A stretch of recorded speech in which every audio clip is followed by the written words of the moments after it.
Hi, everyone.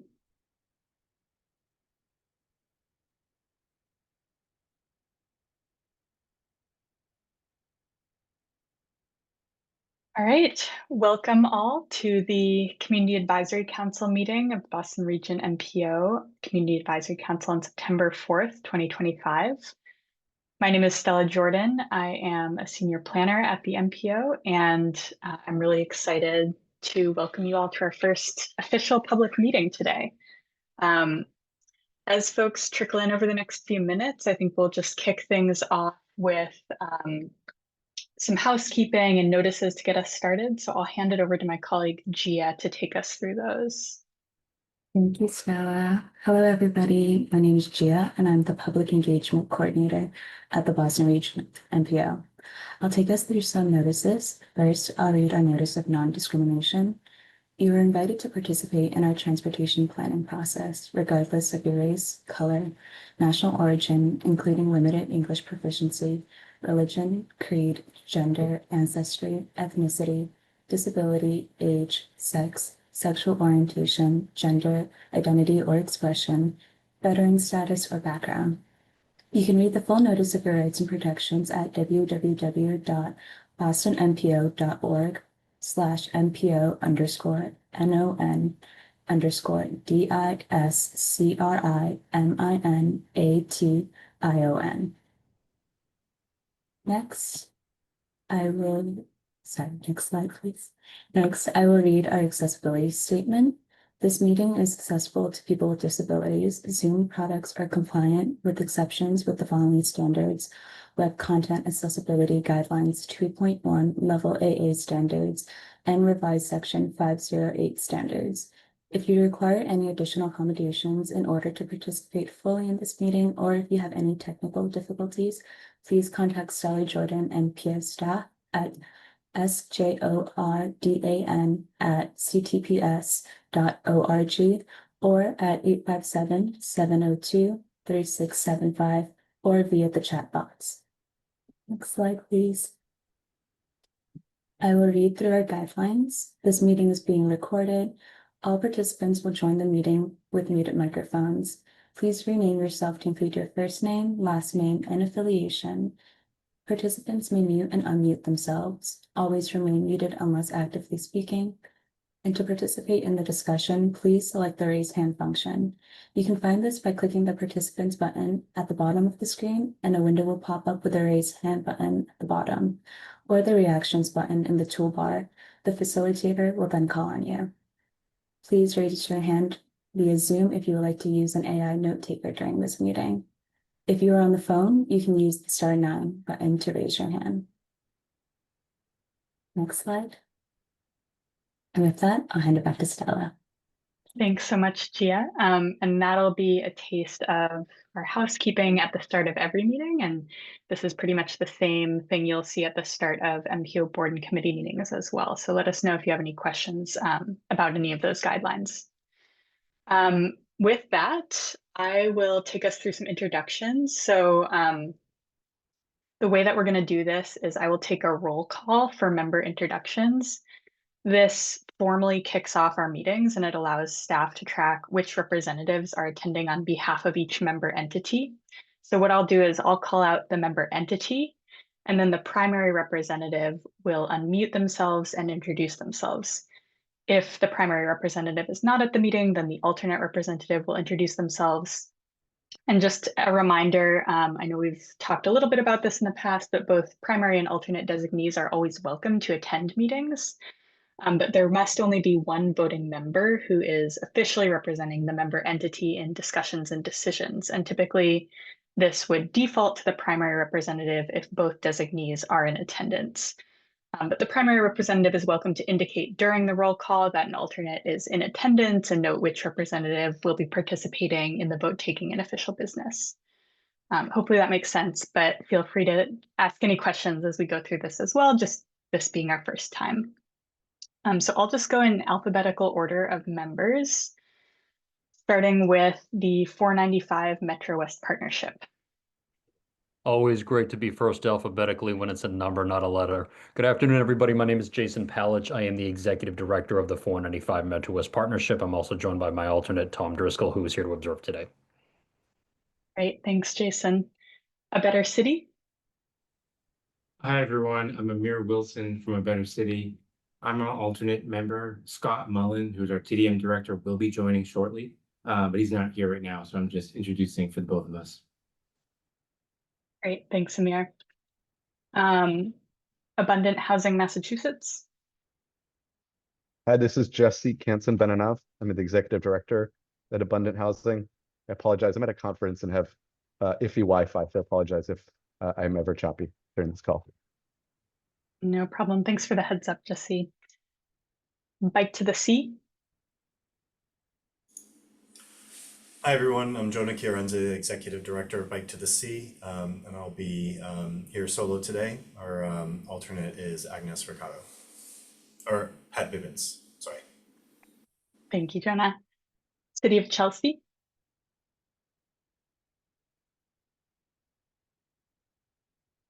Hi, my name is Sarah, and I'm with the City of Chelsea, and I'm the primary representative here today.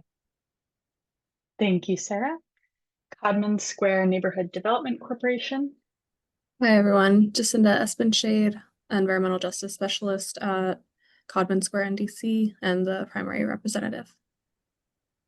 Thank you, Jacinda. Conservation Law Foundation? Hi, this is Oh, we're getting a little bit of an echo there, Paulina.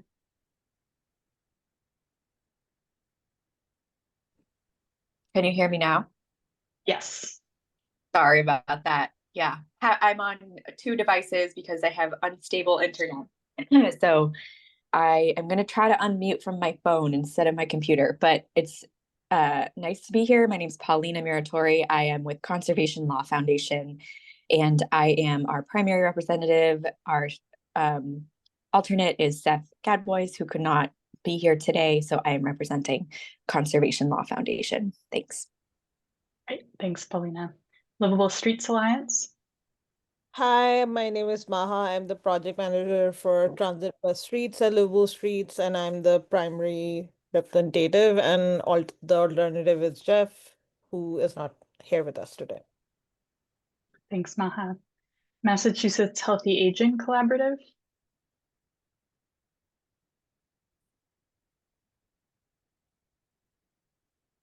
I'm not seeing them, so I will move on. Mass Bike? Hi, this is Alexis Hosea Abbott with Mass Bike. I'm assuming the alternate for Galen Mook, who is out on vacation. Thank you, Alexis. Mystic River Watershed Association? Hey, this is Carl Alexander, Senior Manager for Greenways at the Mystic River Watershed Association as the primary designee. Thanks for having me. Thank you, Carl. Mystic Valley Elder Services? Hi, my name is Sheila Buckland. I'm an alternate at Mystic Valley Elder Services and for Meg Von Losnitzer, who is the Community Directors Program here. And I'm a Transportation Resource Coordinator. I'm Thank also you, here. Sheila. I'm Meg. Yep. Hi. All right, thank you both. So assuming since you've both introduced yourselves, Meg, you'll be participating in the voting for Mystic Valley? Correct. Yep. Great. Thank you both for being here. The Prevention Research Center on Nutrition and Physical Activity at the Harvard T.H. Chan School of Public Health. I received word that the representative is not able to show up today, so we'll skip to Town Green. Yes, hi, I'm Laurie Naylor, the Executive Director of Town Green. Happy to be here. I'm the primary designee today. Our alternative is Greg Fetterspiel, who may be joining us at some point, but not here today. Thank you, Maureen. Town of Natick. Hello, everyone. My name is Morgan Griffiths. I'm a Transportation and Economic Development Planner for the Town of Natick. I'm the primary designee. Our alternate is Assistant Town Engineer John DiGiacomo, who can't be with us today, but may be here in the future. Thank you. Thanks, Morgan. Transit Matters. Good afternoon. My name is Will Palmer. I volunteer on Transit Matters Long Range Planning. I am the alternate. Our primary is Caitlin Allen Connolly. She's our executive director, and I believe is expected in the next 20 minutes or so. Great, thank you, Will. Transportation for Massachusetts. I'm Pete Wilson, Senior Policy Director at Transportation for Massachusetts. I'm here. I'm the alternate. Primary is our Executive Director, Reggie Ramos, who is at a conference. And thanks for being here. Thank you for having me. Thank you, Pete. And finally, the Watertown Transportation Management Association.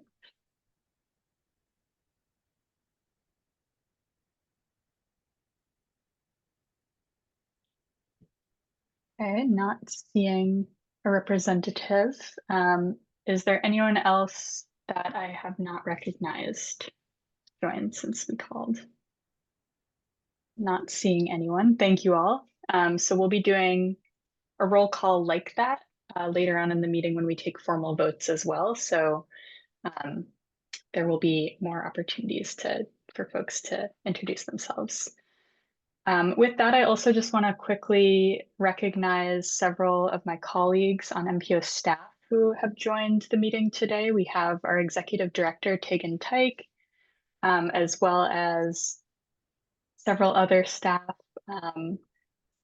who may not participate verbally in this meeting, but who I'm sure you'll be talking to in the coming months much more and getting to know.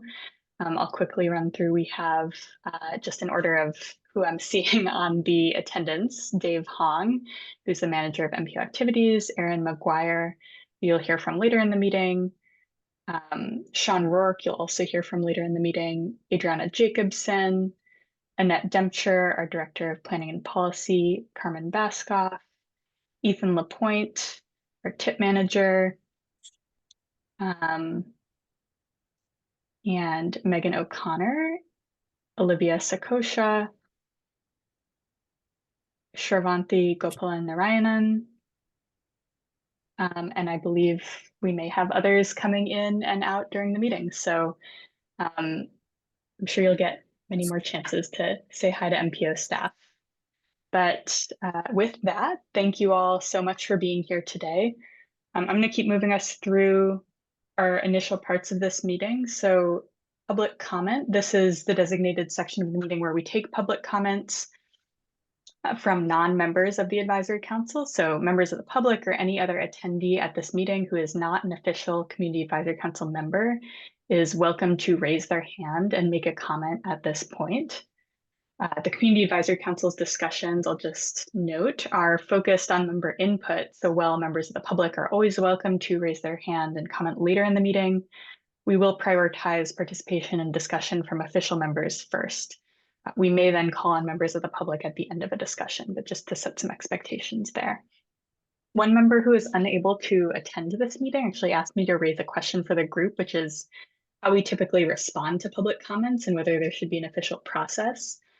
Typically myself or my colleagues on the engagement team can respond to any public comments and direct commenters to follow-ups or engagement opportunities, and we're always happy to play that role. But if this group feels like it makes sense to determine some other official process or have a mechanism for the group itself to respond to public comments, I invite you to think about that as part of the discussion that we'll have in a moment on the adoption of our charter, because that's something that can definitely be added in there. But with that, I'll pause. Would anyone from the public like to make a comment at this time?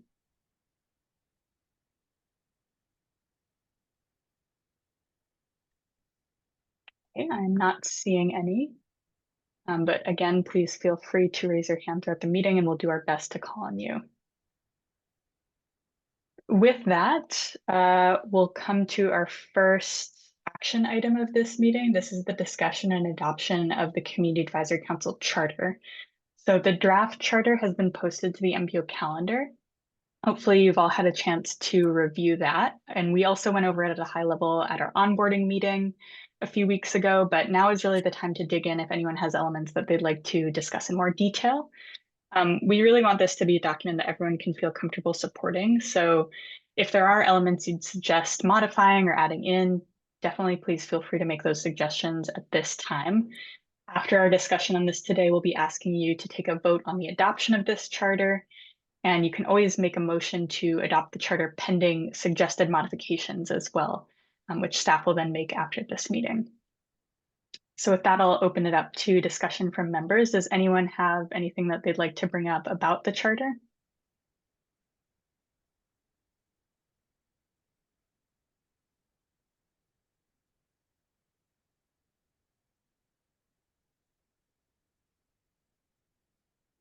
Or our draft is just perfect and everyone likes it?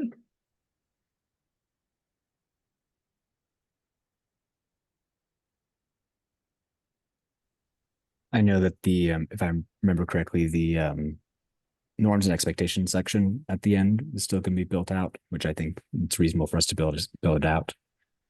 But yeah, I think it looked good. Yeah, thanks, Will. Yeah, that section was going to draw in the draft agreements that we had discussed at our onboarding meeting, and apologies, I should have put those up on the slide here.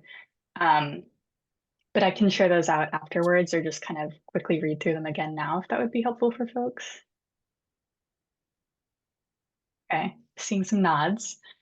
So those draft agreements that we walked through at the last meeting, which is our onboarding meeting, were really just to sort of tee us up for being in this space together and how members interact with each other and with staff during meetings. So I'll just go ahead and read through them quickly. This is a space for trust, and that should be our baseline. Everyone is coming from a different place, but we're all coming together with the shared intention to collaborate on improving the regional transportation system. We want to create a space where everyone feels comfortable sharing thoughts and ideas. We allow space for differences of opinion and recognize that we won't always agree or find closure. We'll express different opinions constructively and respectfully. We'll listen to each other for deeper understanding and allow space for others to share. We'll speak intentionally, authentically, and directly, grounding what we share in our values and perspectives, avoiding making assumptions about each other. And as members of the Advisory Council, we represent our member entities and their perspectives, but we are also individuals with particular ideas and lived experiences. Does that still seem like reasonable to everyone to include in that last section of the charter? Is there any suggested modifications, additions?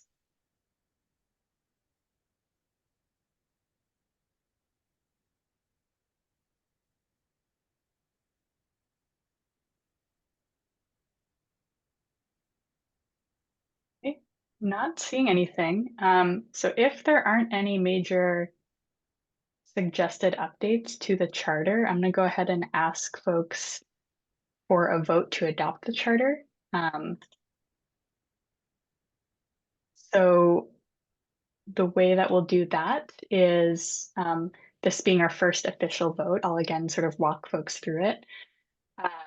First, a member needs to make a motion to adopt this charter, and the motion needs to then be seconded by another member. Then I will do a roll call similar to how I did the introductions, with each member stating their vote, in this case, yes or no on the adoption of the charter. And if a majority of members votes yes, then the motion carries.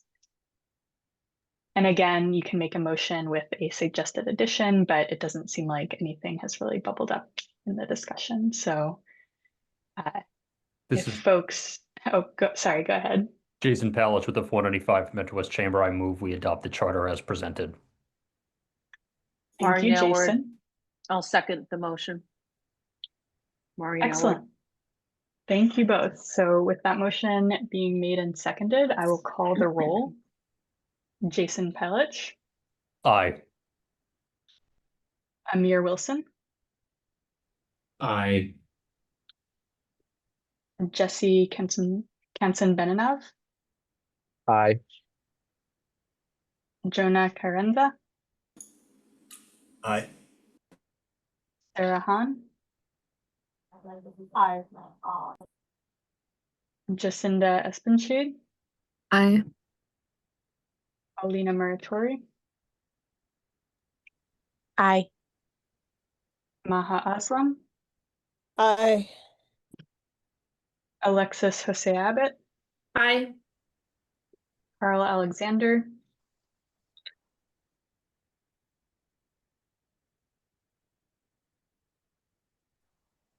Carl Alexander, you able to Oh, sorry, unmute? can you hear me?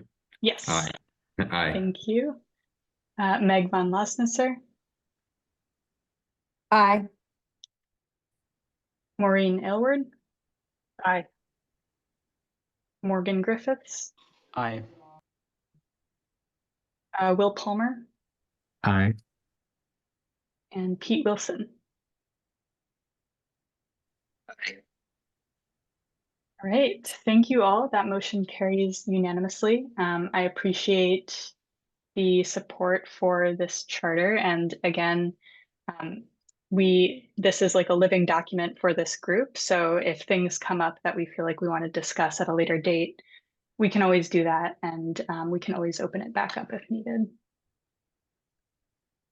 But with that, we will move on to our next official business of the meeting, which is very exciting. We are electing our chair and vice chair for the Community Advisory Council. So first, we'll start with nominations before we actually take a vote. And we've received 3 statements of interest for leadership positions, which have been posted to the MPO meeting calendar for your review.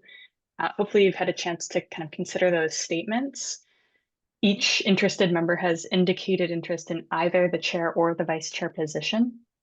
So I'll outline the way that we'll conduct the nominations and then take us into the elections themselves. Formal nominations are made from the floor by motion. So the statements of interest are meant to give you insight into who's interested in preparation for the nominations process. Members can nominate themselves or others, and additional nominations beyond the folks who had expressed interest can be made from the floor as well. So with that, I will open up the floor to nominations. Please go ahead, members, and make a motion, and others feel free to second motions made to nominate yourself or fellow members for a leadership position. And this goes for the folks that have already expressed interest with those statements as well.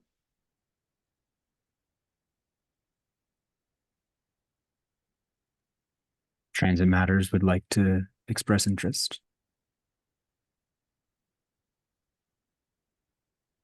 Thank you, Will. So that's a motion to nominate Transit Matters for a chair or vice chair position. Do we have a second from another member? Second. Thank you. Other nominations?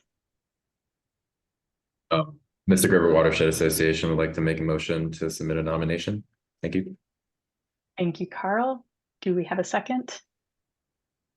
Second. Second. Couple of seconds. Thank you. I think I heard A Better City first. Any others? I know there was one final statement of interest from Mass Bike. If you want to submit a nomination.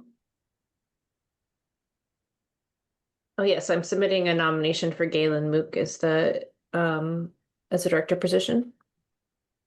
Thank you, Alexis. And just to clarify, it's the member entity taking the chair, vice chair positions at Mass Bike, but thank you. Thanks.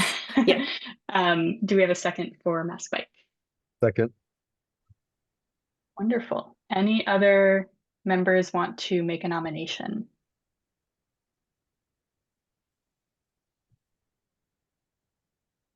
Right, I'm not seeing any.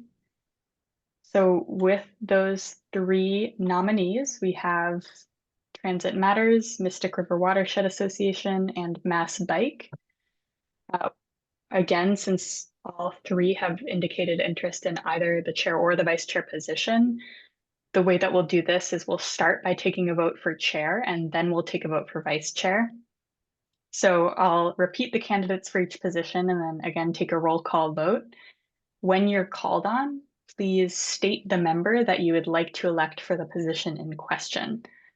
So first, for chair, our candidates again are Transit Matters, Mystic River Watershed Association, or Mass Bike. So I will walk through, and please cast your vote when I call on you. Jason Palich. Transit Matters. Amir Wilson. Transit Matters. Jesse Kansan-Benanav, Transit Matters. Jonah Carenza, Mystic River Watershed Association. Sarah Hahn, Transit Matters. Jacinda Espenshade, Transit Matters. Paulina Muratori, Mass Bike. Maha Aslam, Transit Matters. Alexis Hosea Abbott, Mass Bike. Carl Alexander, Mystic River Watershed Association. Meg Von Lossenser, Transit Matters. Maureen Elward, Transit Matters. Morgan Griffiths, Transit Matters. Will Palmer, Transit Matters. Pete Wilson. Transit Matters. Okay, thank you. And give me one moment, folks, while I tally that up.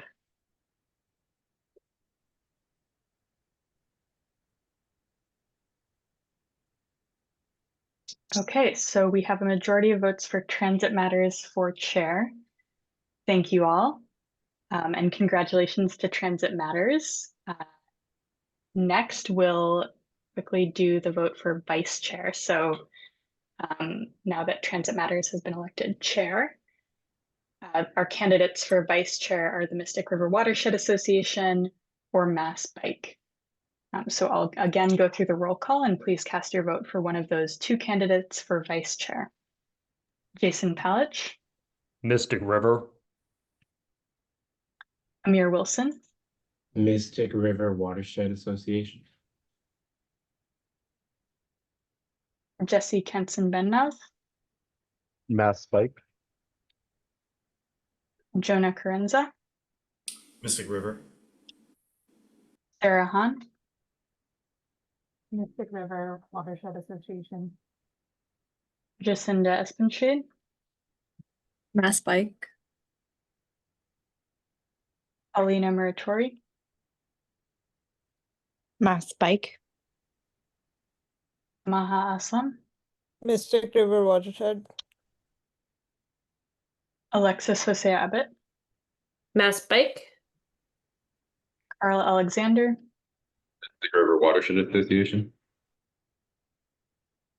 Meg Von Lossenser, Mystic River. Maureen Elward,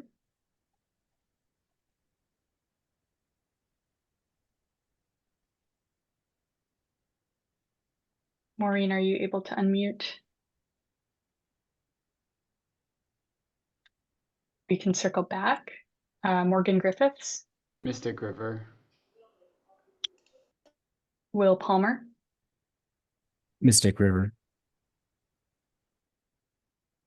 Pete Wilson,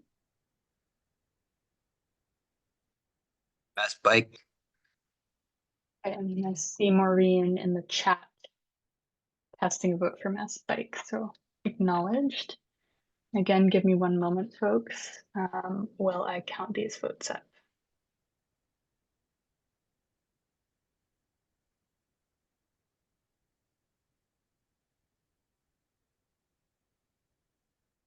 Okay, that was a pretty close election, but by my count of 9 votes to 6, Mystic River Watershed Association has been elected to the vice chair position. Congratulations to Mystic River Watershed Association. Thank you also to Mass Bike for volunteering to step up in this position, and I'm sure there will be future opportunities to play a larger role in the advisory council, but I'm so excited to work with our new leadership team. And Tegan, do you have anything you want to add?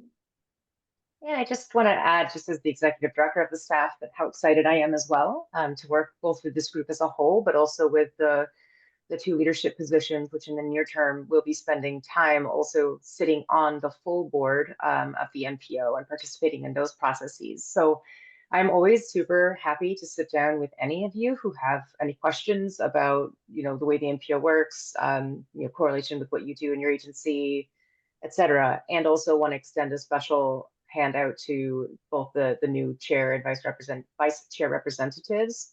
I'd love to be able to just spend some time and sit down with you and just ask more questions to you about what you do and don't want to know, and kind of offer up as much insight as I can as you start participating in the board meetings themselves. So congratulations, and thank you all for your interest and participation in this group. Thank you so much, Tegan. Second all of that, and definitely encourage everyone to take Tegan up on that offer. She is a wealth of information about how the MPO works, and you will not be sorry to spend additional time with her. Yeah, congratulations again. And I think I speak on behalf of my team as well with community engagement. We are so excited to work more closely with you, Chair and Vice Chair, on supporting you in representing the Advisory Council and bringing the group's perspectives to the MPO board and to committees, and really to all decision-making conversations. So I will follow up after this meeting to discuss some additional sort of leadership onboarding specifics and next steps. And with that, I'll hand it over to my colleague, Sean Rourke, who's going to transition us out of this business portion of the meeting and into a more educational onboarding continuation portion of the meeting. Great. Thank you, Stella. And yeah, congratulations to Transit Matters and Mystic River Watershed Association. I'm really excited about the perspectives that you're going to bring to the board conversations, and looking forward to getting you caught up on the MPO's work. And this is sort of the introduction to that. So yes, like Stella said, we'll be transitioning into sort of more onboarding and learning about the MPO's work. Our goal over the next few meetings is to gradually build up a shared understanding of the work that the MPO does. The core elements of our work, the MPO's role in the regional planning process, and the advisory council's role in advising that work. A key part of that work, and a good way to understand how all of the MPO's work fits together and advances our regional goals, is the Long Range Transportation Plan, or the LRTP, which we'll spend most of the rest of this meeting discussing. As you take in these presentations, I encourage you to think about the Advisory Council's role in the development of this work, and in particular, your own goals and the mission of the organization, as was just codified, or of the council, as was just codified in the charter you voted on, and how the Advisory Council can help hold the MPO accountable to its long-range vision and goals. With that, we'll continue our discussion of long-range planning, and I'll hand it over to my colleague, Erin McGuire, who is a planner who leads our long-range planning program, to share more with you. You'll be hearing a lot from Erin over the next year as the next long-range plan is developed and finalized.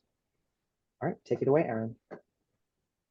Thank you, Sean. Good afternoon, everyone. It's good to meet you all. I am very excited to be here, and also for the launching of this group in general. Very excited about the composition. As Sean had mentioned, my name is Erin McGuire. I am a transportation planner with the MPO, and I am leading the development and implementation of our long-range planning activities. An acronym that you will very commonly see is the LRTP for short. I am also joined today by some of my colleagues who lead the development of two of the other core documents that are produced by the MPO. Those colleagues are Ethan Lapointe, Adriana Jacobson, and Olivia Sakosha. And as we go through this presentation today, if anything is unclear, or if there's something you want to discuss a little bit more in depth, please feel free to raise it here, or I'd also be happy to talk with you all offline. Next slide. So the long range plan, also referred to as the LRTP, is one of the three core plans that the Boston Region MPO is responsible for producing and maintaining for the entirety of the Boston region. Most basically, the long range plan identifies a vision, goals, and objectives for the region's transportation system to work towards achieving.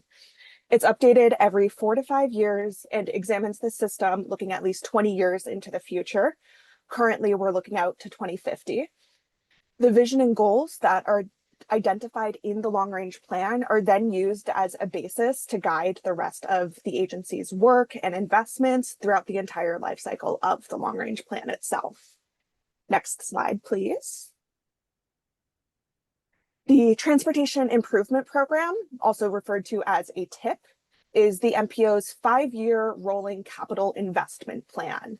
This includes all transportation projects that are receiving federal funds throughout the region and is more or less one of the implementation methods of the long range plan. The MPO board itself has direct discretion over $720 million, which we would refer to as regional target funds throughout the entirety of that document. And we go through an annual updating process that you guys will be very involved with. Next slide. And then the final core document that we have is our Unified Planning Work Program, or UPWP. This is an annual budget and work planning document that really is intended to communicate the types of work that MPO staff will be working towards and completing in a federal fiscal year. This also includes information on all transportation planning studies that are being undertaken throughout the entire region and are receiving also some degree of federal funds. Next slide. In order for the MPO to be in compliance with federal regulations and thus for federal funds to flow through us, we need to have an endorsed version of these 3 plans in effect and being regularly updated. The 3 plans themselves, while they are 3 separate documents, are very closely integrated with one another. They give and receive different inputs, and often the development of one helps to inform the development of the other, all working towards trying to improve our region's multimodal transportation system. In addition to these plans, we also have a variety of ongoing program work that is going on, in addition to some discrete studies.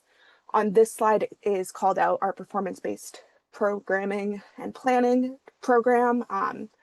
This regularly monitors the state and performance of our transportation system and fulfills a couple federal requirements. So the development of these documents often does happen in conversation with one another and provides some regular opportunities for the community at large to contribute to the planning efforts. The vision and goals that are identified in the long-range plan provide a foundation for our capital investments in the TIP. The goals identified in the long-range plan also are directly used to inform our annual studies and program work that the MPO pursues. And ultimately, the successful funding and completion of MPO work is what is truly moving us forward towards achieving our regional vision and goals.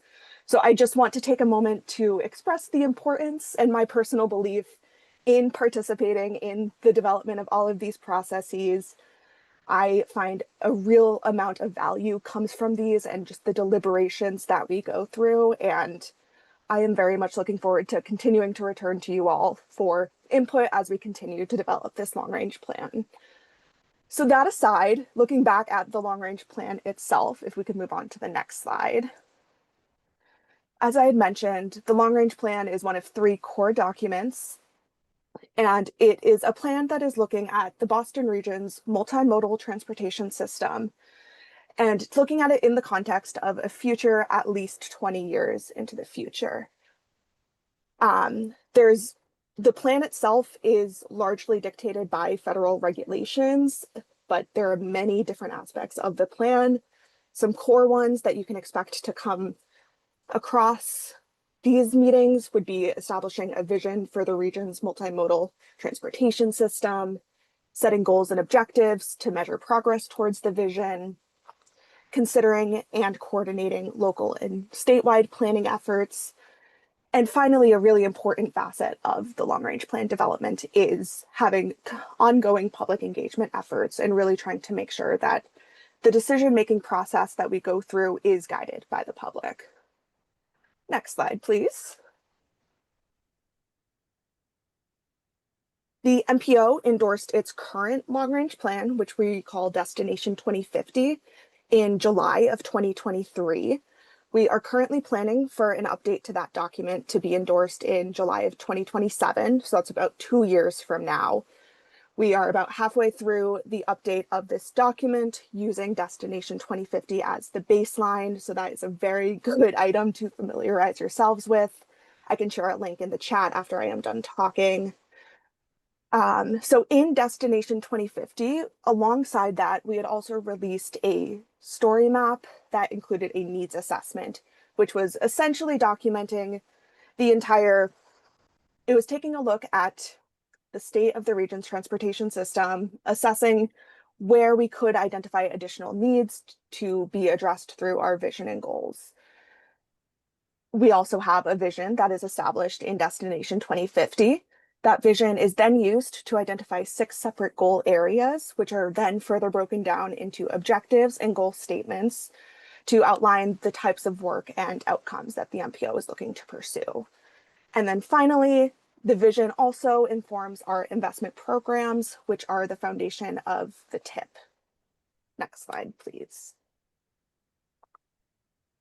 So within Destination 2050, the MPO established a vision statement that reads, "The Boston Region MPO envisions an equitable, pollution-free, and modern regional transportation system that gets people to their destinations safely, easily, and reliably, and that supports an inclusive, resilient, healthy, and economically vibrant Boston region." From there, 6 main goal areas were further identified to help achieve this vision, those being equity, safety, mobility and reliability, access and connectivity, resilience, and clean air and healthy communities. Each goal is then further explained through a set of objectives to further specify what we were planning. Next slide. With the framework of the vision and goals in place, we also identify general investment programs and set general funding distribution targets that we would strive to achieve in our transportation improvement program. Only one of these investment programs includes specific projects when we are developing the long-range plan. That is referred to as our major infrastructure program. This contains information on projects that would both be funded with MPO target funds and by other funding sources. And more or less the qualification to be a major infrastructure project is it would have to be a project that is altering the capacity of the region's roadway or transit networks in some capacity. Next slide.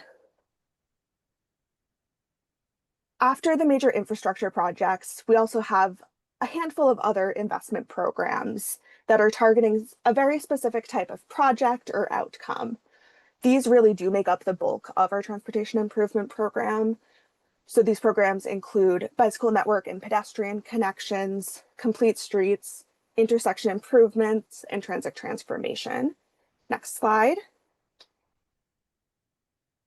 And then our final 2 investment programs are smaller in scale and are focused on advancing community level transportation and closing those first and last mile gaps. Some types of projects that are funded under our Community Connections program include bike lanes, bike racks, and wayfinding signage.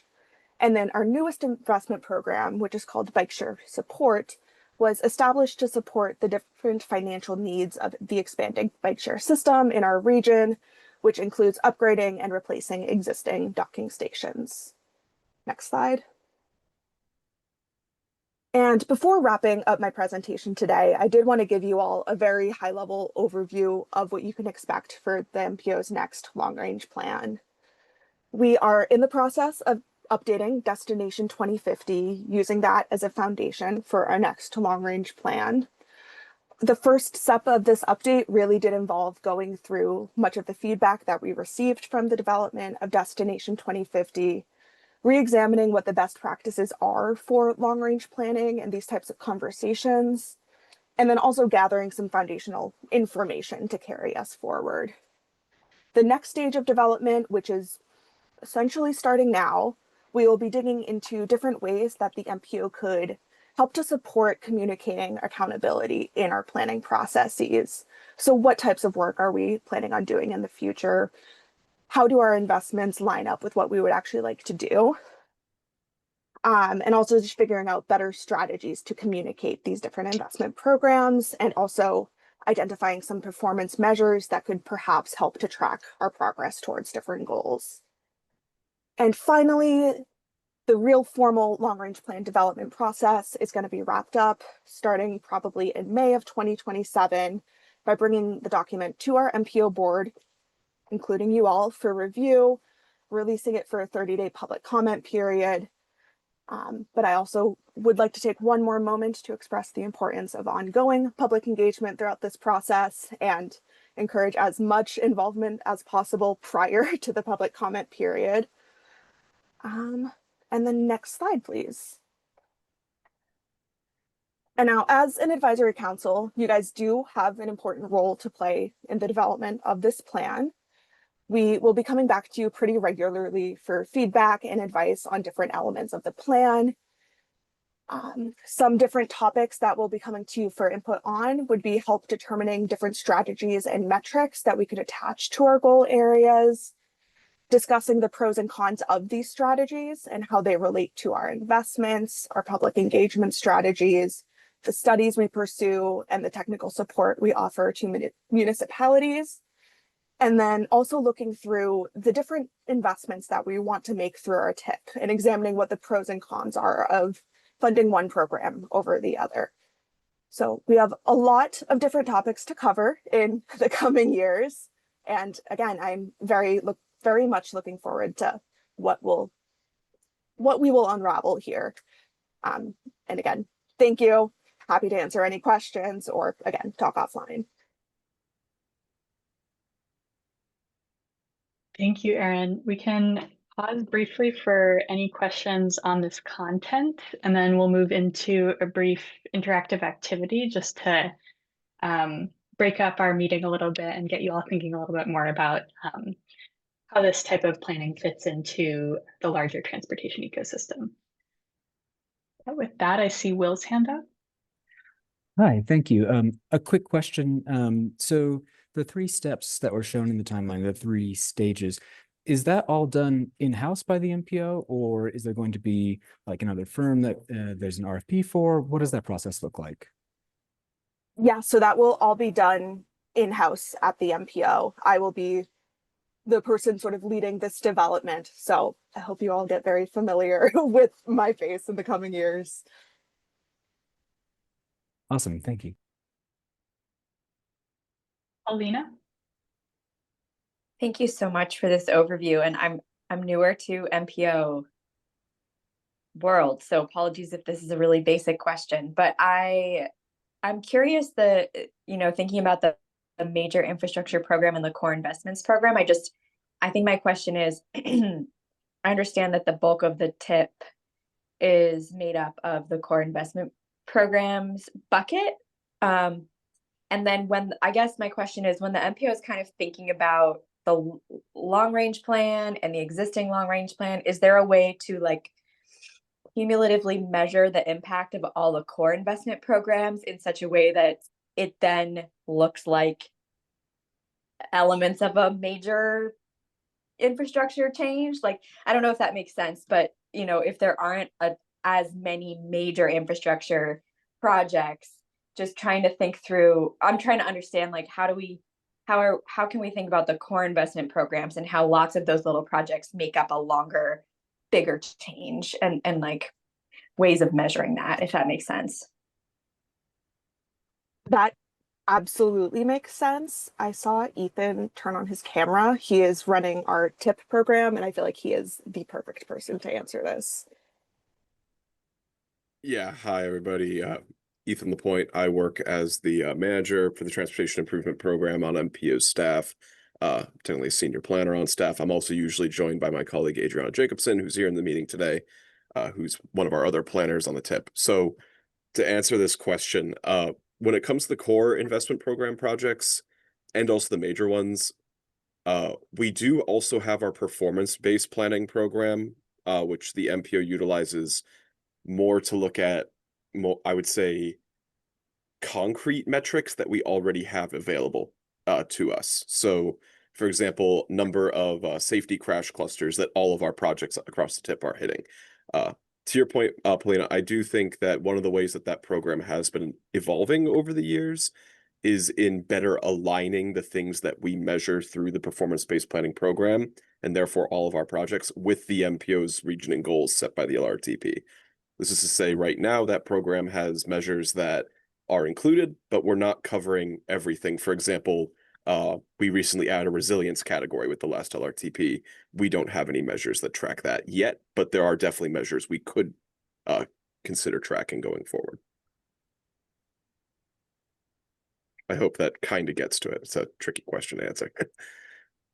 Yeah, thank you. That's really helpful. Is there, or maybe we'll kind of learn this as we go. I'm curious about that and which areas currently have metrics and which don't, like you just said, for resiliency, just so that I guess when we come to a point of helping sketch that out in our capacity, we know what where the gaps are in measuring certain things.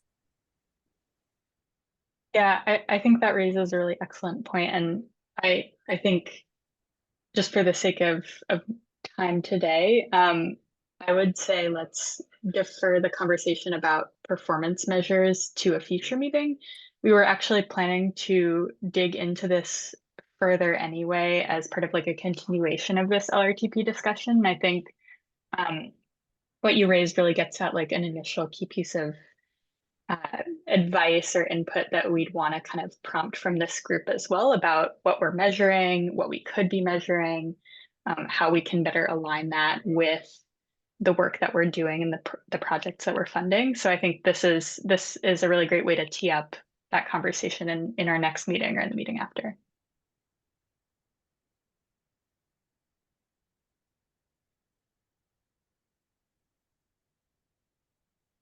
Any other questions on the LRTP?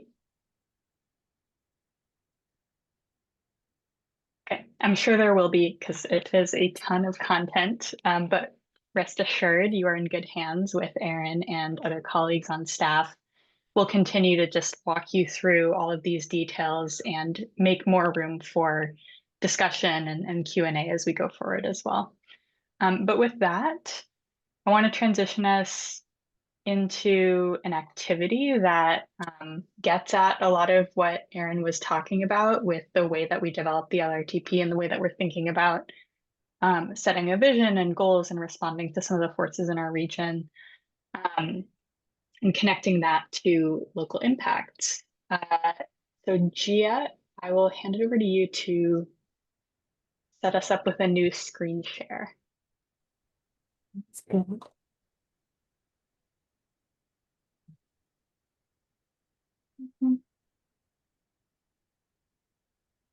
Now y'all can see the screen. Yes. Thank you. Awesome. All right. So thank you, Gia. At this point, I'll walk us through kind of what we're thinking for this activity, and bear with us. This is the first time we have done this particular activity. So we always welcome feedback from this group on our engagement strategies like this as well. But to dig in, if we go to the next slide, this is an activity, we're calling it upstream, downstream. Basically, it's an idea that we stole from the world of public health and sort of health inequities research. Some of you may be familiar. Basically, it's kind of a way of thinking about as you sort of move from a far downstream to far upstream. If you're looking at things along kind of a stream system, we can kind of look at like symptoms as being downstream, diseases as being kind of in the middle of the stream, and then the really root causes as being furthest up the stream. And so we're taking this concept and we're applying it to transportation planning. If we go on to the next slide, give a little bit of an example of kind of how we're thinking about this. So to take an example that we have certainly seen in recent years in the Boston region, flooding on our roadways, right? This is a very downstream impact. It's kind of a symptom. And we can look at the midstream sort of elements of this challenge, this issue, as investment in resilient and sustainable transportation infrastructure or lack thereof. Where the roads are flooding, is it concentrated in environmental justice communities, for example, and what are the particular needs there? And then obviously you move even further up the stream, and what's causing the roads to flood, the really broad force is climate change. So I'm using this as an example to kind of look at, in the world of transportation planning, oftentimes we hear about these really local impacts, right? Really local level challenges. And the MPO's work seeks to address those, but sits a little bit further up the stream. So we're not actually the ones going out and stopping the roads from flooding. Where our work sits is really in this like planning and policy space. A lot of other regional agencies, transportation agencies are also, I would say, in this like midstream area, where we're thinking about what planning and policy interventions and community engagement and things like this can help us address these local challenges that we're seeing and hearing about from our communities, while we're sort of also taking a longer term look at those broader social, economic, environmental forces that are causing the local impact. So we're sitting somewhere in between. We're trying to take a really long-term and high-level view, but we're also trying to connect that to what we know people are experiencing every day as they interact with our transportation system.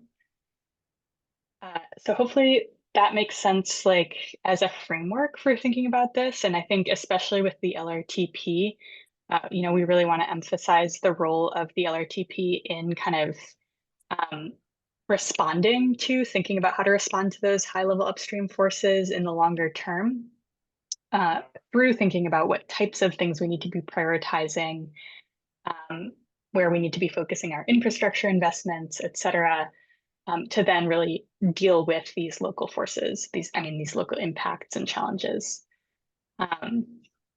So with that, we want to kind of crowdsource some local challenge examples and then kind of walk our way back up the stream with a couple of them with you all here today. So if you click on the link that Gia just dropped in the chat, that will take you to a board where you can just enter any sorts of local challenges or impacts. In particular, if there's anything that you've been hearing from your communities or anything that your organizations have been really focused on, think downstream. So kind of really immediate, tangible, short-term local things. Feel free to drop a few in the chat. If you see others that you like, you can give them a thumbs up. If you're having any trouble accessing this, feel free to also just drop ideas in the Zoom chat and one of my colleagues can put them on this board. I'll also read through the ones coming in just so that we can all hear them.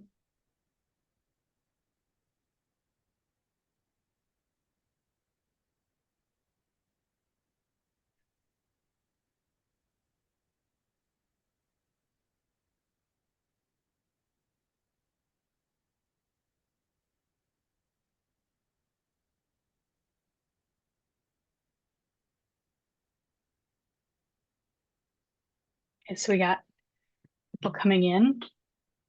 Perception of safety and convenience of non-motorized trips to nearby around 3-mile destinations.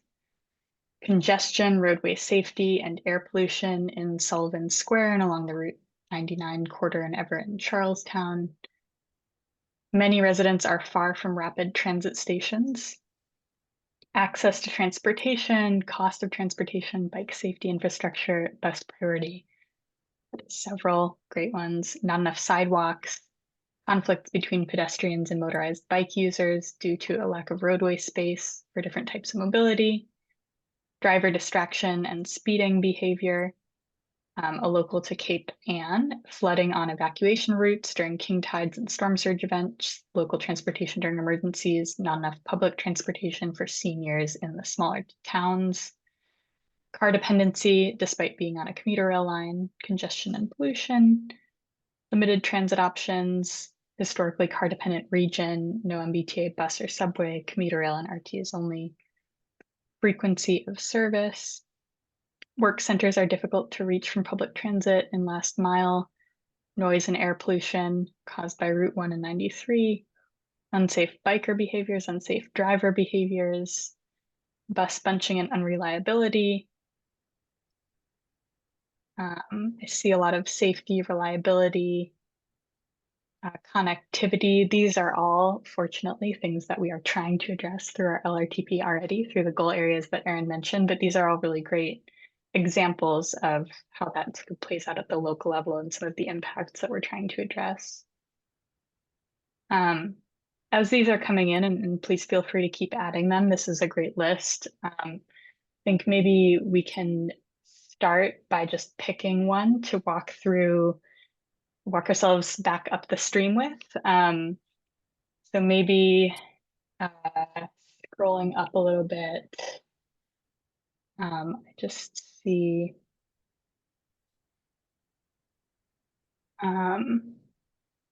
I saw a bunch that were related to transit reliability, I think frequency and bus service. So maybe let's start there. And I want to kind of open this up to the group as well. I have some ideas of like where the midstream and upstream elements connect to that particular downstream challenge. I can throw a couple out, but I'd really welcome the group to just participate in this brainstorm with us as well. So transit reliability, I think the midstream sort of forces and also opportunities to address that challenge relate to, especially in where the MPO sits in this, investing in transit priority infrastructure. So if the issue is with buses, for example, adding priority bus lanes and infrastructure and technology could be one sort of midstream solution to address that impact. Does anyone else have ideas on kind of midstream relationships to this downstream impact?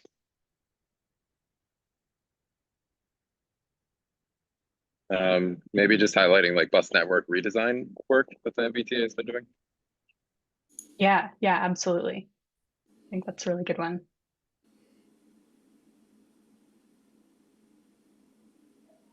Any other thoughts on impacts or midstream? solutions? I think either way, I'm kind of looking at it as solutions are like the flip side to some of the bigger midstream challenges as well. But let's focus, for the sake of this example, on solutions that the MPO or its partners can kind of be involved in. You're like prioritizing tip projects that are adding signal priority, moving bus stops to far sides of intersections, other things that provide a sort of incremental travel time reliability improvements. Yeah, absolutely. I think that's one of the key ways that the MPO can impact some of these local challenges is through the prioritization of investments. It's a really good point. Caitlin? I was just gonna say, can you hear me? Yeah. Something perhaps related to bus lane enforcement and prioritizing that and socializing that in different communities. Yes. Yeah, that's And a also, great one. and also bus lanes. But. Thank you. Will? Well, this might be more of a question. Would something like addressing a driver shortage, like employee shortage on bus drivers, would that be considered in the scope, or is that considered more of a downstream issue? I think that's a good midstream one. I was kind of thinking like workforce related as well when I was thinking through some examples here. I think that's something that can directly impact like the levels of service that the T, for example, could provide on its bus routes, which then could improve reliability, service frequency. So yeah, I think that's a good midstream one. Any thoughts on upstream? Like what are the major forces that are impacting transit reliability and the types of challenges that we see directly on our roadways?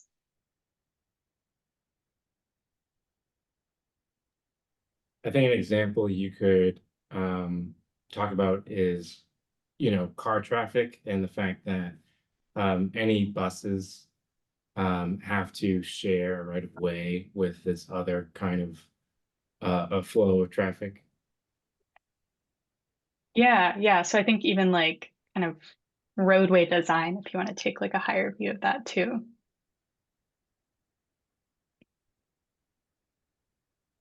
I think like really broad upstream impacts could also be federal, state funding availability, policy. Jonah? I was gonna say, playing on what Will was saying, upstream of that is just that it seems like the trends in traffic are going post-pandemic are going away from the sort of like typical AM and PM peaks to include a lot of midday traffic. There's a lot of reasons it seems that people are driving and doing single occupant vehicle trips on lots of different times a day. Lots of more complicated strategies are needed. Yeah. None of these can be looked at in a vacuum, right? I think that's a really good point. A lot of the midstream strategies we can use to address these types of challenges have to be done in coordination and kind of thinking about the intersection between things and the other forces that shape those challenges too. Paulina? Yeah, I don't know if this is quite fair for the conversation, but I guess I was like zooming way out in my mind and thinking about just like the entire history of what has been prioritized in the larger funding streams. And I think you just kind of mentioned this a bit, Stella, but like the federal highway funding programs and the options that have been decided because of specific policy over the course of history to shape what we know as the status quo, or what most people view as how they get around and what they expect, and that different decisions can be made if we work towards that. So like on a really big, step back, there's just like a lot of history of like how things look now. Yeah, I think like historical inequities or inequities caused by historical planning and policy decisions are probably an across the board upstream effect on pretty much all of the local challenges we could take and look at and dissect. I think part of this exercise too is just thinking about like what we need to keep in mind about the larger context and about the sort of like macro scale of how these things have happened and evolved over time, like you said, in how we then shape our plans and policies to address the local impacts. I think that's an excellent point. And then after members have had a chance to add a little bit more, I'll call on any members of the public who have their hands up. I was going to say, like, I do think if you keep zooming out, it is actually a housing problem too. Because if the reliability is caused by traffic on the road, we know that at least some of the traffic on the road is from people having to drive farther away to be able to get to work, to be able to get to school, because of lack of housing, particularly in demand areas. So I think that even though that's a very big picture item, I think there's a pretty straightforward link. If there's more housing, people wouldn't need to go as far. They might not need to be driving on the road. Yeah, that's a great point. I mean, housing, land use, again, like our historical patterns that have shaped that. Caitlin? Sorry, go ahead. Nope, I was going to say, I think Caitlin had something, but. Yeah. I was like struggling to figure out how to put my hand up again so everybody can laugh, because sometimes I'm Zoom challenged. But I was just going to say, I think picking up on what the last person before Will said was, disinvestment or funding priorities in the transportation sector overall in the choices that we've made that allow us to have the type of service that we want to provide. And safety obviously is another issue, and state of good repair. So prioritizing funding for transportation, I think would be something that would need to be prioritized to address those things down the line. Yeah, absolutely. I think that's a good point. Any other members want to chime in before I call on a member of the public? Or, oh, I'm sorry, Elias, I see Transit Matters in your name. Are you another Transit Matters person? Hi. Yeah, so I am also a volunteer for Transit Matters, but I was not. I mean, I'm kind of on the same team within Transit Matters as Will, so so they are kind of representing me. But I just want to chime in with two high-level points. One is about kind of broadly about mindset, whether it's like NIMBYism or like car-centric mentalities that have kind of been affecting a lot of both decision makers and even a lot of members of the public over the years. Like, for example, if we want to do bus priority, whether it's like new bus lanes or signal priority, it involves stuff like removing parking lots and like changing the signal timings, and that's in practice that often draws a lot of skepticism or debates from the public, even in the same communities where there are a lot of transit-dependent practices.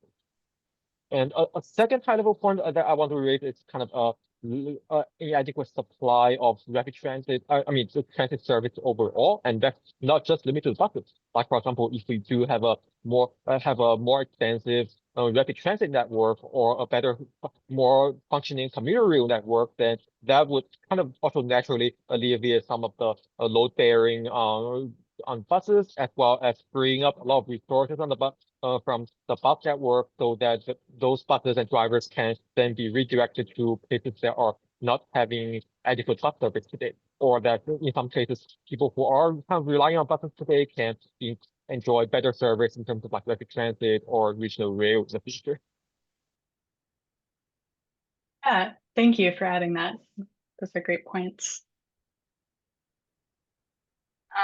Any final thoughts before we have to sadly wrap up this activity? I was planning in my mind to go through a bunch of these, but hopefully this gives you a taste of kind of where we wanted to like get into a headspace in today's conversation, and I think in future conversations about the LRTP as well.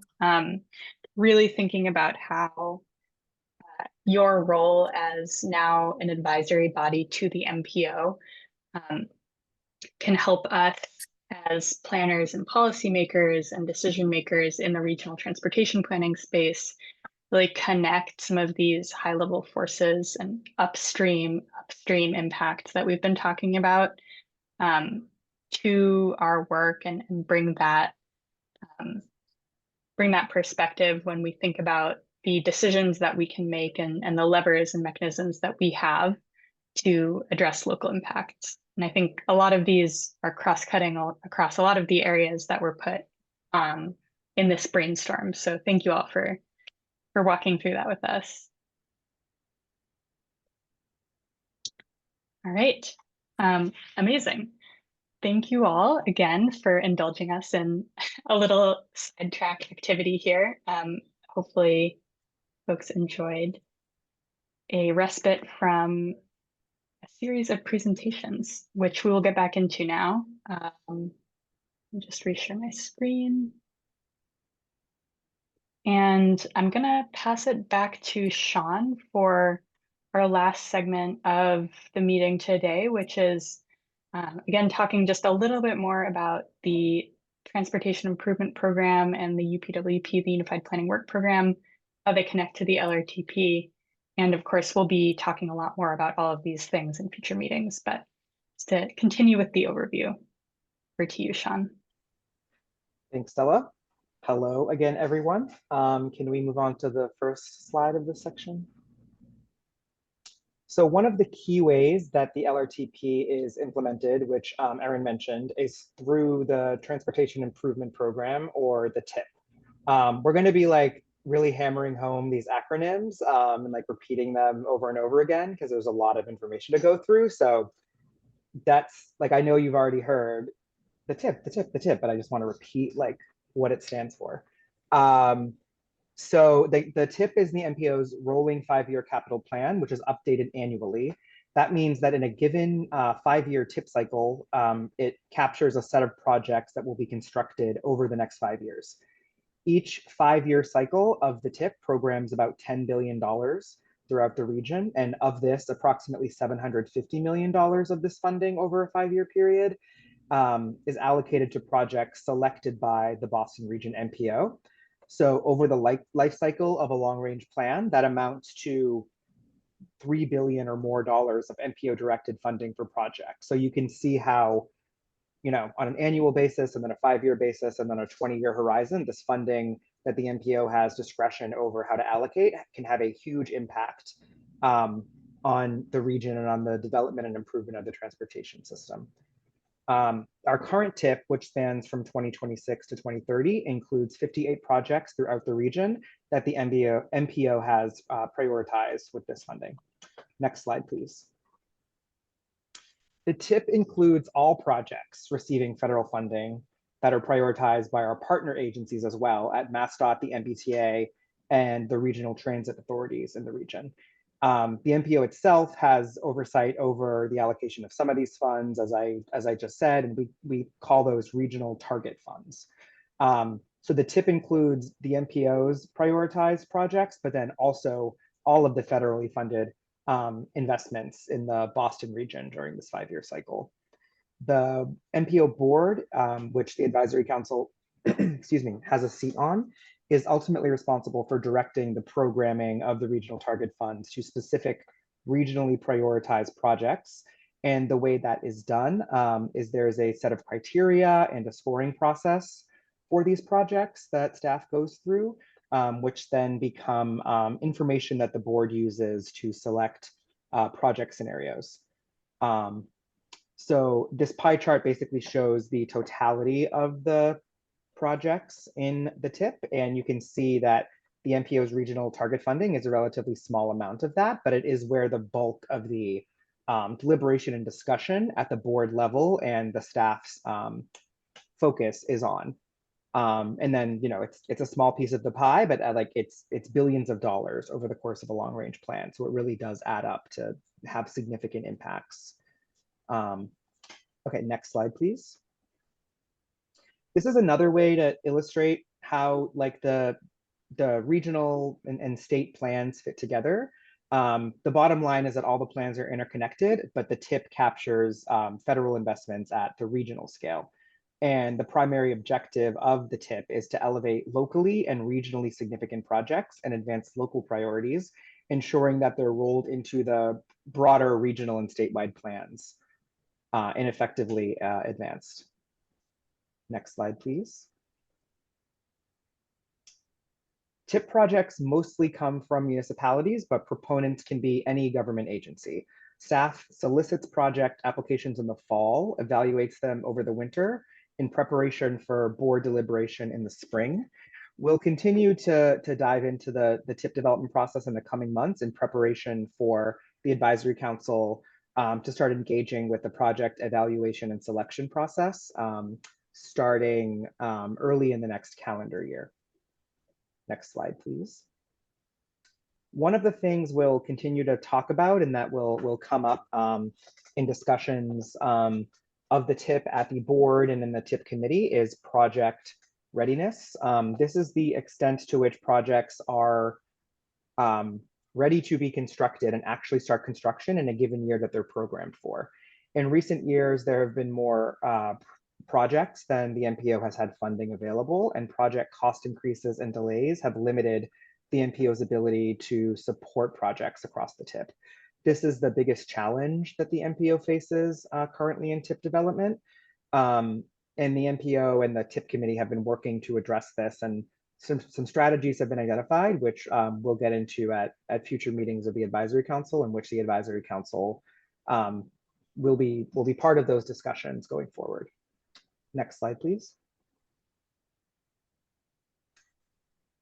To give a snapshot of the development of the next TIP, the bulk of the planning and decision-making happens in the spring. And over the next few months, we'll keep the advisory council plugged into this process, and we'll get you all up to speed on how you can start engaging more directly and be prepared to take part in these discussions. Next slide.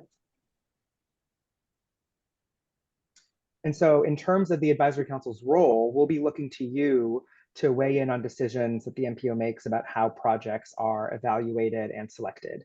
A key channel for this engagement is through the TIP committee, the TIP Process Engagement and Readiness Committee, which is sometimes referred to as the TIPper Committee, but I just prefer to call it the TIP Committee.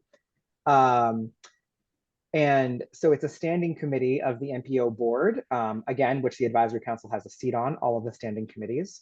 And the committee aims to improve the development process by strategizing on ways to address challenges and dive deeper into the details of TIP development and the specific projects that are scored and selected, and it helps advise the full board on project selection matters.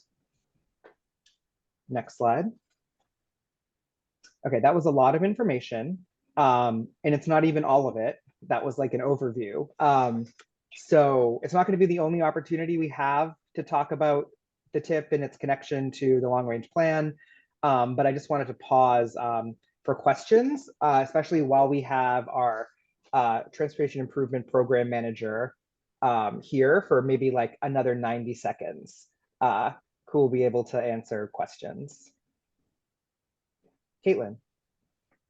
I have a question that you may or may not be able to answer. Do you have a distribution of how the money is given out across different communities? Yes, there are. Oh, sorry. You know, you're better at you can answer this, Ethan. Yeah. I mean, as Sean was saying, yes, the TIP document, which we update every year, includes in one of its appendices a distribution of funding across all 97 MPO communities. It is worth noting that the TIP includes just shy of 60 projects, and we have 97 communities. So we not only show how much MPO funding is going to projects and communities, because some communities don't have projects, we also account for MassDOT projects as well in that analysis. So just to reiterate, that is in Appendix D of the TIP document, and we update it every year. It also looks back to, I believe, 2010. So it's not just a snapshot in time either. It's a fairly long-term look. Thanks. Erin? Yeah, I just wanted to highlight Jonah's question in the chat asking about TIP versus the STIP. I think that is a very valuable item to briefly get into. Sean, would you be able to go back to the slides showing the graphic that I think Jonah was referring to with his question? Yeah, Gio, would you was mind on the going pie back to the one chart. with the The pie square? chart. Was it the pie chart or the squares? Okay. Well, both, yeah. So I was like, Okay. is this actually the TIP or is this the STIP? Or is this the TIP plus these like other things that you just mentioned are in the appendix? Yeah, this is why we will be coming back to a future meeting to talk about this in more detail. So this is just the regional transportation improvement program. There are a dozen other regional TIPs within the Commonwealth of Massachusetts, all 13 of which are compiled into the state transportation improvement program. The MassDOT funded projects that fall within the Boston region are also included in our TIP. As this diagram shows, they're all kind of nested in each other. And because of federal requirements, the TIP has to also include all federal transportation funding. So we also include a subsection of MBTA funding as well that appears in the MBTA's capital investment plan. The capital investment plans for both the T and for MassDOT and also our regional transit authorities include more than what you see in just the transportation improvement program, because the capital investment plans also include state funding. Again, we're going to be coming back at a later meeting to talk about this in a little more detail, because I know that was a lot of information and acronyms I just threw to the group here, but there's a lot of different nestings of projects.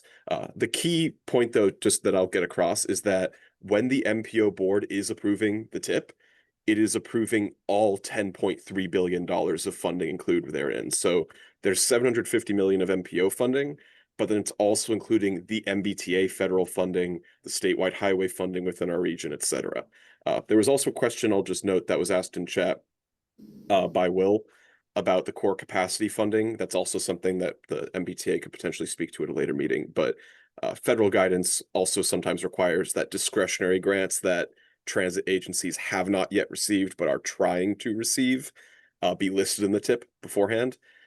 Traditionally, the TIP only has about $7 billion of funding in it, but due to recent strategic pursuits by the T to obtain more funding for longer-term modernization projects, there is $3 billion of core capacity funding that was not there last year. So the tip often gets larger, but And just to clarify, the yellow slice here for Boston MPO, that's the only slice that CTPS staff are applying like a prioritization scheme to, because MassDOT just gives you their list of projects, right? correct. That is the section we have direct control over. Can't wait to keep talking about this. So exciting. I Now, can I think probably take one more before I drop Okay. off. I was gonna say, Ethan might have to drop off soon, and then the answers become much more shallow. But Caitlin. I was just wondering sort of how this was decided, that these particular pieces of the pie come here and not someplace else, just out of curiosity. Unfortunately, that is probably gonna have to be a question for another day. Is that Okay. or Tegan can actually answer that one because she can probably do some more succinctly. But I will add to that and let you Ethan go, and I'll join you shortly in the next meeting. But there is not a great transparent answer to that question, which is what I wanted to take responsibility for saying to you all.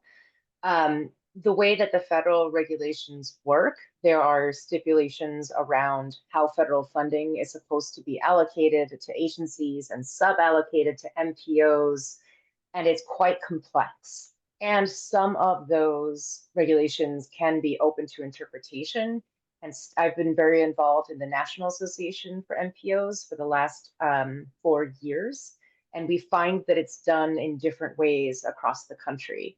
So it's something that we're working on with statewide with Mass DOT and all of the MPOs, is to have better conversations at annual meetings to discuss these funding flows and how they get distributed based on those federal regulations, and sort of better understanding that and tracking that. So great question to keep asking. Great to not assume that everything is, set in stone and clear cut, because it is a very, very complex process. Thank you.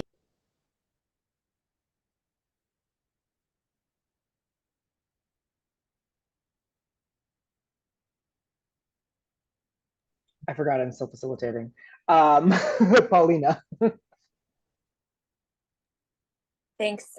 Yeah, I'm if this is just better for the next time we talk about this, just let me know. But I'm just trying to understand the MassDOT state highway.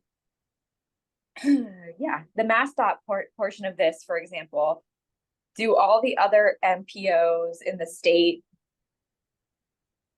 is it done this way at the other MPOs as well, or is this just the Boston region MPO has like a different mix of the pie chart? I will take a stab at answering that, whereas I don't have intimate knowledge of all the other MPOs distributions. I think it's relatively similar. I think what you see that's kind of different in terms of distribution is, for example, like certain regions will have much less transit in those regions, and so they might see less money coming into transit services because they just have far less transit service in those regions. So there'd be some changes here, but in essence, though, the way that this works with MassDOT having their own prioritization program, which then results in a selection of projects that has to come to the MPO for approval, and vice versa for the RTAs, that is a similar mechanism or process in all of the MPOs across the state. But the scale varies wildly in the sense that some are dealing with very small funding pools, and we are, based on our population and jobs, we're dealing with the largest and are able to fund many more projects. I think that maybe only again started to answer your question, but these are great questions and we should keep talking about them and keep asking. That's helpful.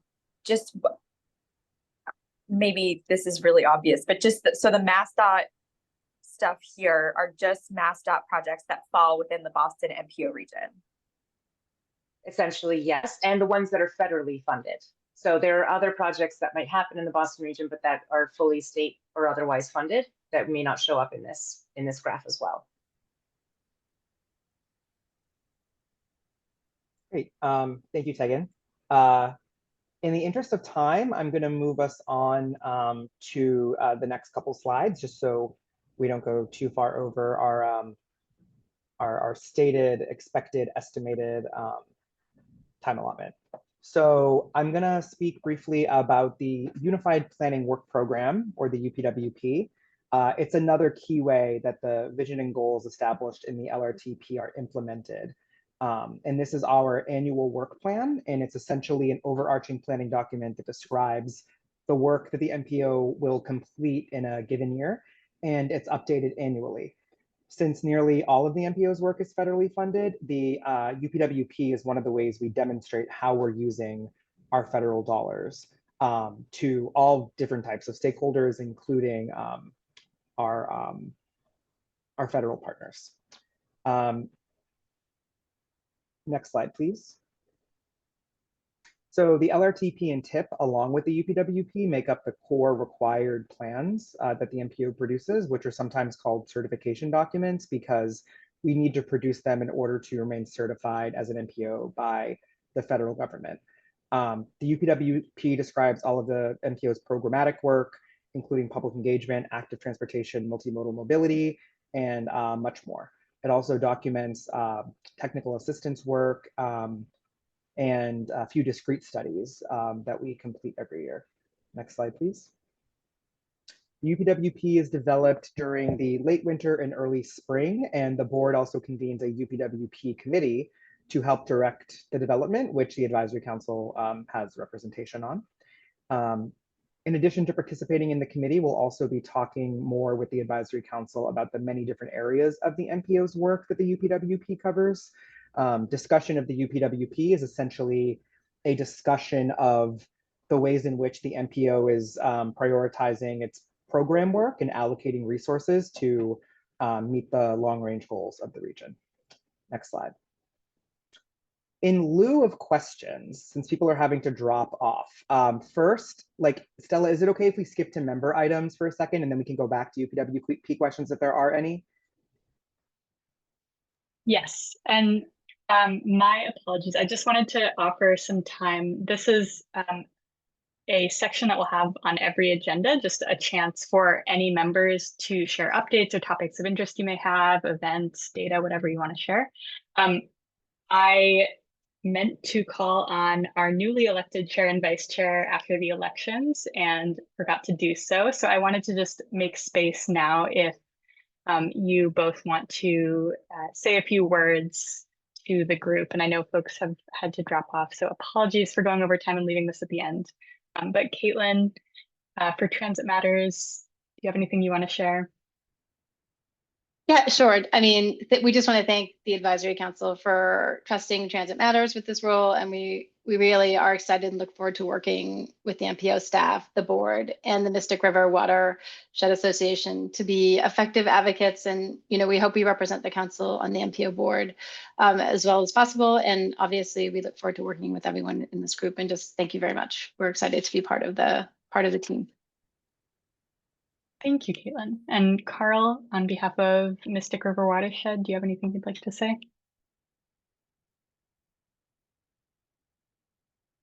Again, sorry, my AirPods can kind of have some difficulty. Can you hear me? Yes, we can hear you.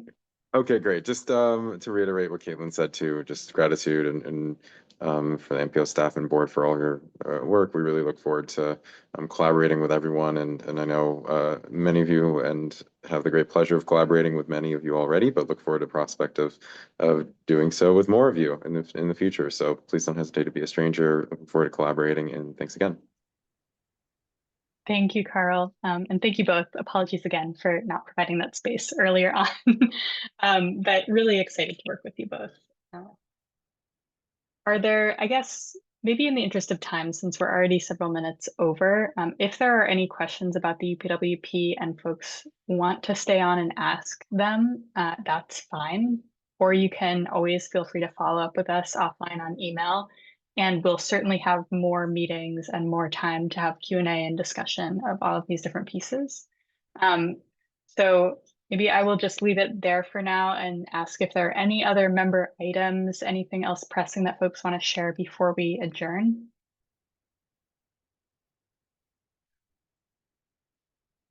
Okay. For adjournment of the meeting, we don't need to take a roll call. It will just be no objection. So I will ask for a motion and a second to adjourn the meeting. If anyone has objections, they can raise them. And otherwise, the meeting will be officially adjourned, and I think a couple of staff are able to stay on a little bit longer if anyone wants to stick around and ask us questions. But with that, would anyone like to make a motion to adjourn? I'll make a motion to adjourn. Maureen Elward, Town Green. Thank you, Maureen. I'll second that. Thank you, Caitlin. All right. Motion having been made and seconded, are there any objections? Seeing none, so without objection, the meeting is officially adjourned. Thank you all so much again for joining us today. I'm sorry we bombarded you with information, but we will be digging deeper and deeper over time and in our next several meetings as well. Thank you all. Really a pleasure to be in this space with all of you, and hopefully you found it helpful. Looking forward to future conversations. And if anyone has any other questions, stick around. Otherwise, we will see you next time.